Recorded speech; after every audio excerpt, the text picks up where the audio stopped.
आज मैं आचार्य मुनमुन दुबे संस्कृत हिंदी बुद्ध चैनल पर उपस्थित हूँ। इससे जुड़ने वाले सभी छात्रों छात्राओं अभिभावकों को बहुत बहुत बधाई। मैं संधि प्रकरण लेकर अभी चल रहा हूँ।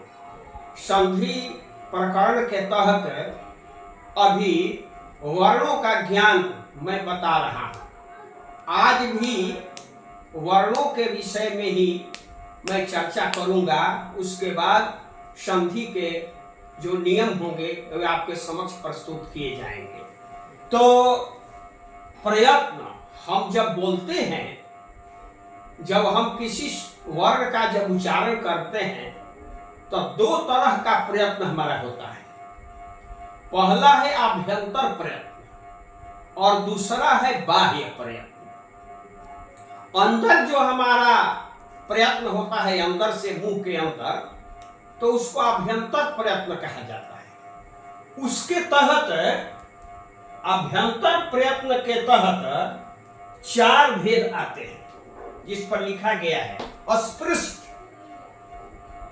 अस्पृष्ट का मतलब जिन वर्णों के उच्चारण करने में जीभ के साथ सभी अवयवों का जब स्पर्श होता है तो उससे अस्पृष्ट वर्ण कहा जाता है। तो अस्पृष्ट वर्ण जो होते हैं क से म तक होते हैं। जिस वर्ण का हम उच्चारण करते हैं तो जरूर जीभ से संपर्क होता है, तो उसको अस्पृष्ट वर्ण कहा जाता है। अंदर की मामला है, इसलिए अभ्यंतर प्रयत्न है। दूसरा है इखत स्पृष्ट, माने थोड़ा स्पर्श होता है वर्णों का, जैसे य र ल व, इसमें थोड़ा स्पर्श होता है, इसलिए इसको हम इखत स्पृष्ट वर्ण कहते हैं। अब विपरीत वर्ण, विपरीत मतलब जो खुला रहता है, स स ह और स्वर जो जितने हैं वे विपरीत वर्ण के अंतर्गत आते हैं। और एक है समृद्ध। समृद्ध का मतलब है केवल अ को समृद्ध में लिया गया है। तो वैसे क से म तक को स्पर्श वर्ण कहा जाता है, और अंतस्थ वर्ण जो य र ल व को अंतस्थ वर्ण कहा जाता है, और स स ह को उष्म वर्ण कहा जाता है। जिन वर्णों के उच्चारण में स्पर्श हो वह स्पर्श वर्ण है, थोड़ा स्पर्श हो तो ये सब अंतस्थ वर्ण है, वो अलग से है। तो मैंने आभ्यंतर प्रयत्न के बारे में आपको बातें बताई, और इसके बाद है बाह्य प्रयत्न। बाह्य प्रयत्न के तो 11 भेद होते हैं, लेकिन मैं केवल 4 भेदों के बारे में ही आपके समक्ष रखूंगा, क्योंकि 11 से कोई खास मतलब विद्यार्थियों के लिए नहीं होता है। तो इसमें है घोष, अघोष, अल्प प्राण, महाप्राण। इस तरह के प्रश्न आपको हिंदी व्याकरण में भी आते हैं कि अल्प प्राण कौन है, महाप्राण कौन है।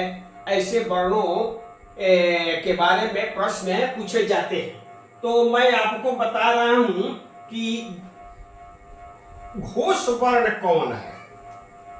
घोष,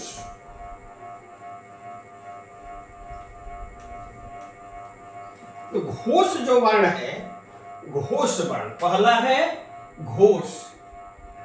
तो घोष जो वर्ण होता है उसमें क्या होता है कि तृतीय, चतुर्थ, पंचम, तृतीय चतुर्थ पंचम वर्ण, तृतीय चतुर्थ पंचम वर्ण,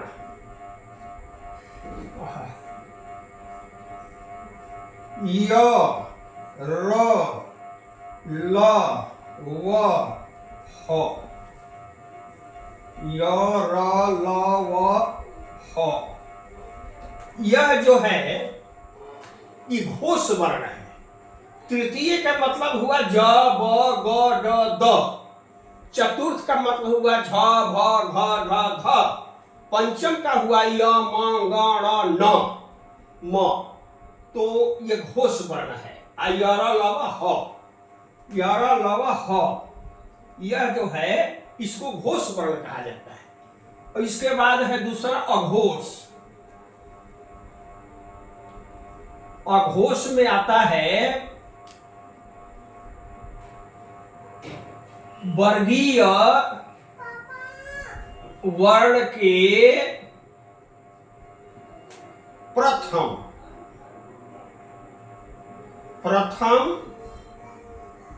द्वितीय स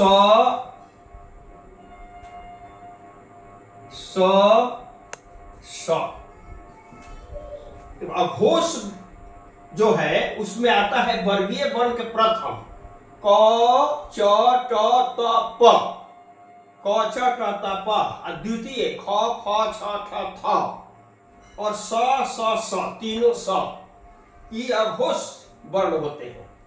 तो घोष अघोष के बारे में तो आप जान गए। अब आपको जानना है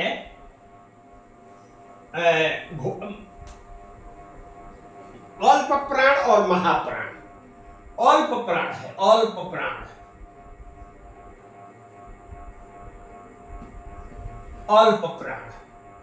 तो अल्प प्राण के अंतर्गत भी वर्ण आते हैं। कौन कौन भाई है? तो प्रथम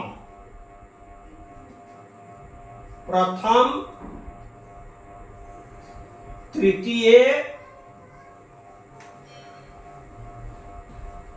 पंचम और य र ल व, ये अल्प प्राण में आते हैं वर्गीय वर्ण के प्रथम, माने क च ट त प। तृतीय के मतलब झ ज ब ग ड द। पंचम य म ग ण न य र ल व, ये अल्प प्राण के तहत आते हैं। दूसरा है महाप्राण। महाप्राण में द्वितीय चतुर्थ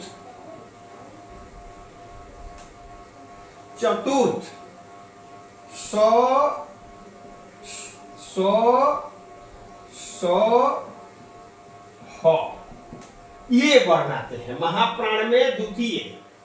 द्वितीय का मतलब हुआ ख फ छ ठ थ, चतुर्थ झ भ घ ढ ध,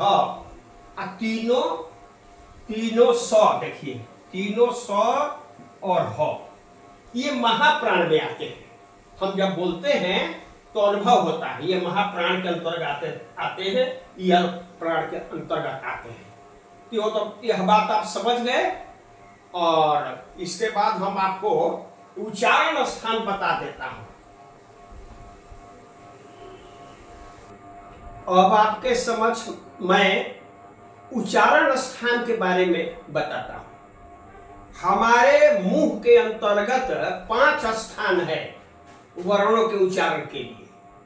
पहला स्थान कंठ है, दूसरा स्थान तालु है, तीसरा स्थान मूर्धा है, चौथा स्थान दांत है और 5वां स्थान ओष्ठ है। तो जीभ के सहायता से इन 5 स्थान से ही वर्णों के उच्चारण होते हैं। और हमारे पाणिनि मुनि ने बड़ा ही अच्छा सूत्र का निर्माण किया है, जिस सूत्र के माध्यम से आप आसानी से समझ सकते हैं। तो पहले तो आप जान लीजिए कि 5 स्थान है और 5 वर्गीय वर्ण है। क जैसे है तो क ख ग घ ङ का उच्चारण कंठ से, च छ ज झ य का उच्चारण तालु से, ट ठ ड ढ ड़ का उच्चारण मूर्धा से, त थ द ध न के उच्चारण दांत से, प फ ब भ म का उच्चारण ओठ से। कहने का भाव है क्रम से, पहले क वर्ग है, तब च वर्ग है, तब ट वर्ग है, तो त वर्ग है, तब प वर्ग है।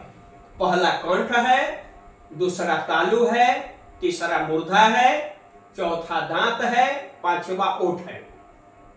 क का उच्चारण जब कीजिएगा तो कंठ का पता चलेगा, च का उच्चारण करेंगे तो तालु का पता चलेगा, और ट का उच्चारण करेंगे तो मूर्धा का पता चलेगा, त का उच्चारण करेंगे तो दांत का पता चलेगा, और प का उच्चारण करेंगे तो ओठ का पता चलेगा। प का उच्चारण बिना ओठ सटाए आप नहीं कर सकते हैं। तो सूत्र के अनुसार आप देखिए, अकुह विसर्जनीय नाम कंठ लिखा है। अ के मतलब क आ कु का मतलब होता है क ख ग घ ङ। कु चु टू तू पू।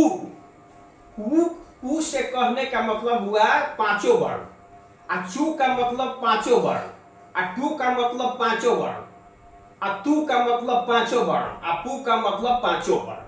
तो अ कु माने क ख घ ङ और अ आ हो, और विसर्ग का उच्चारण कंठ से होता है, साफ दिया हुआ है। अ आ कवर्ग का उच्चारण, ह और विसर्ग का उच्चारण कंठ से, कंठ दिया हुआ है। फिर है इचु यशानम तालु। ई माने हर्षई दीर्घई दोनों आ जाएगा। आ चू माने पांचों वर्ण हो गए, च छ ज झ य। आ य आ तालाब स का उच्चारण तालु से।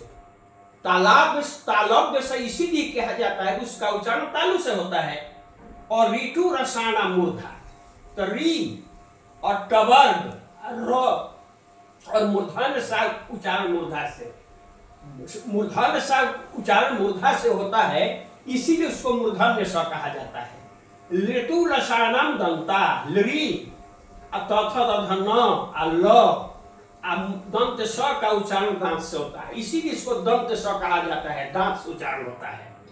और उपधमानिया नाम ओष्ठौ, उ में दीर्घ दोनों आ जाएगा, हर्ष और दीर्घ, और पू मतलब प फ भ म।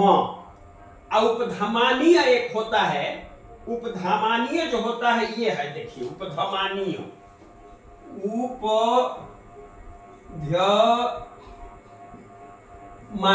उपधमानीय जो होता है वो जैसे है प, तो प के ऐसे लिखा जाता है, अब फ ऐसे लिखा जाता है, इसको उपधमानीय कहते हैं।